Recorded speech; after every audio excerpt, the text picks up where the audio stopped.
Good morning, students. So in today's class I'm going to discuss regarding one more substance, that is bradykinin. Okay, so in the earlier video I discussed regarding the agent which is called as angiotensin.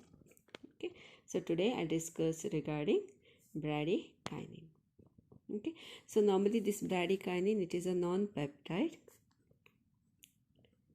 Okay, so somewhere in 1950 it was discovered, and normally these are usually called as plasma kinins. These are usually plasma kinins.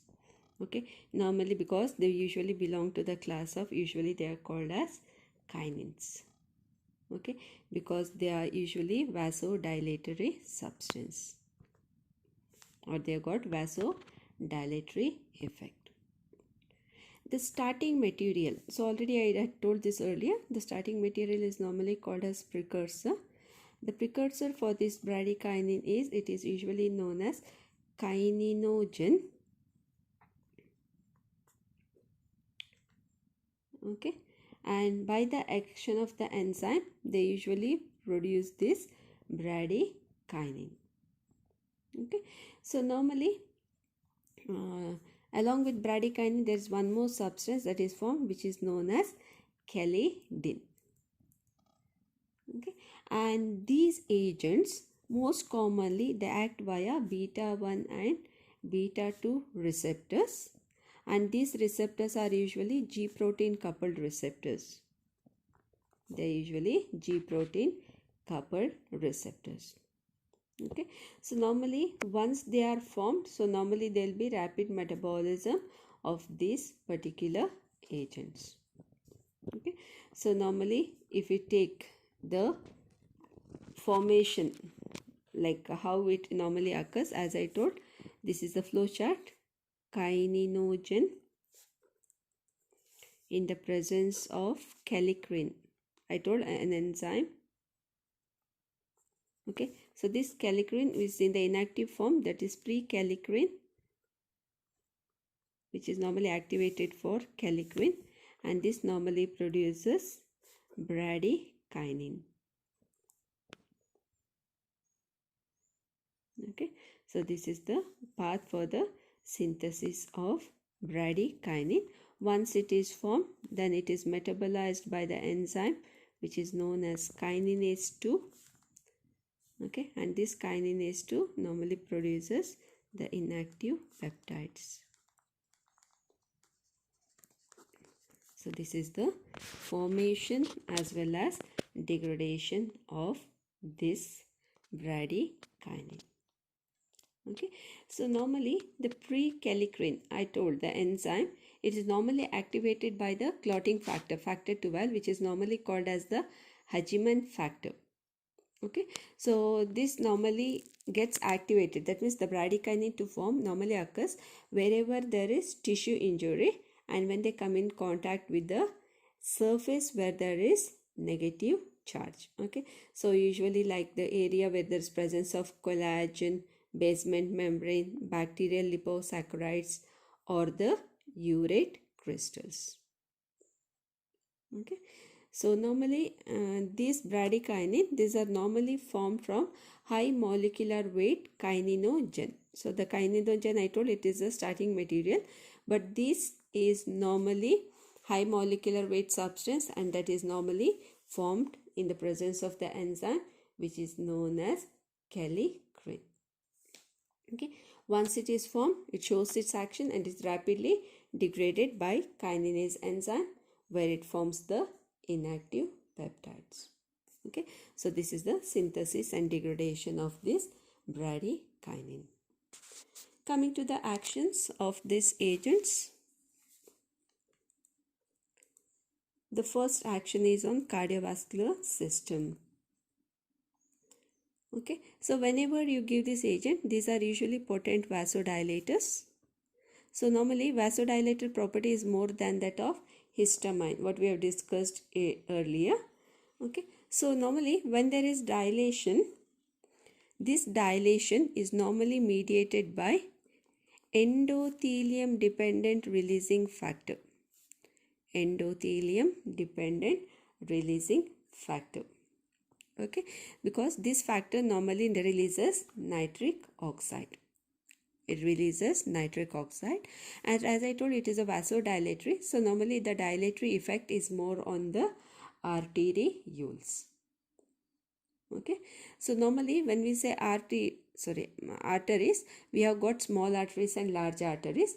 Normally the large arteries, veins and other vessels with damaged endothelium are normally constricted through the action of smooth muscles. That means vasodilatory property is normally seen due to the release of nitric oxide. Okay, but whereas the large arteries, most of the veins and vessels in which there is damaged endothelium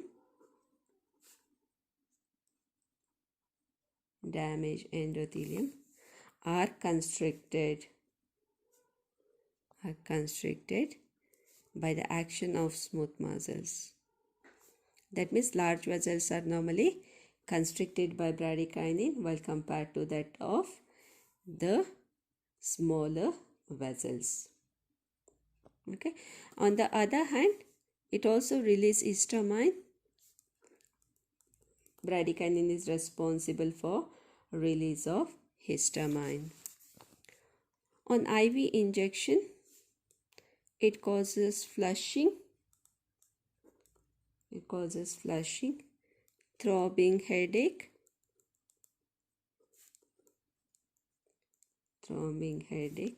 and decrease in blood pressure. Okay, so this is seen in IV injection.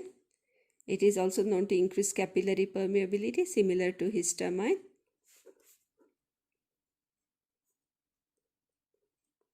Increases capillary permeability like histamine.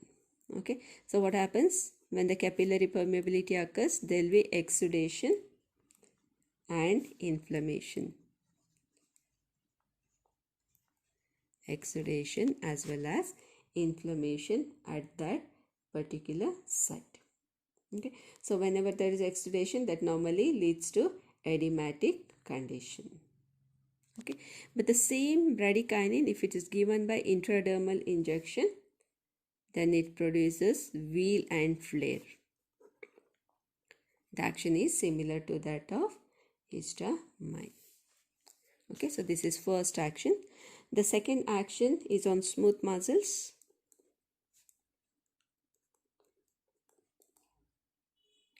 Okay, so normally this bradykinin causes contraction of intestine, but in a slow form.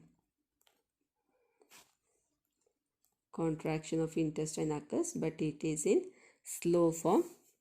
Causes bronchoconstriction, so similar to histamine. Here also it causes bronchoconstriction. Okay, so but this is most commonly seen in guinea pig and asthmatic patients. In asthma patients and guinea pig. The next action is on neurons. Okay, so normally whenever you give bradykinin, it stimulates the nerve endings.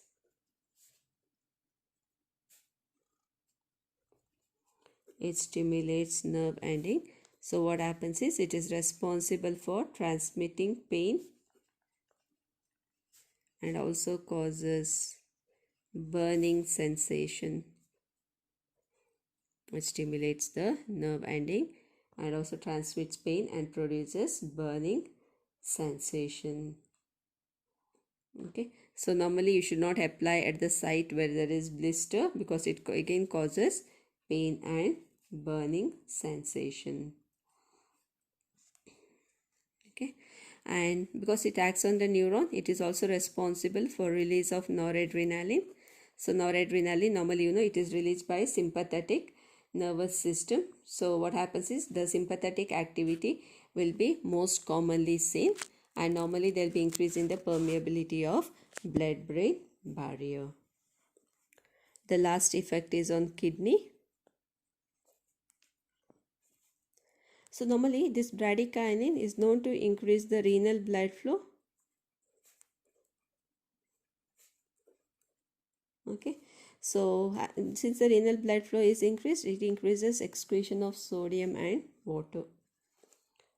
Okay, so what happens is it produces more of diuretic effect similar to that of furosemide. Okay, so these are the various actions that is normally mediated by bradykinin.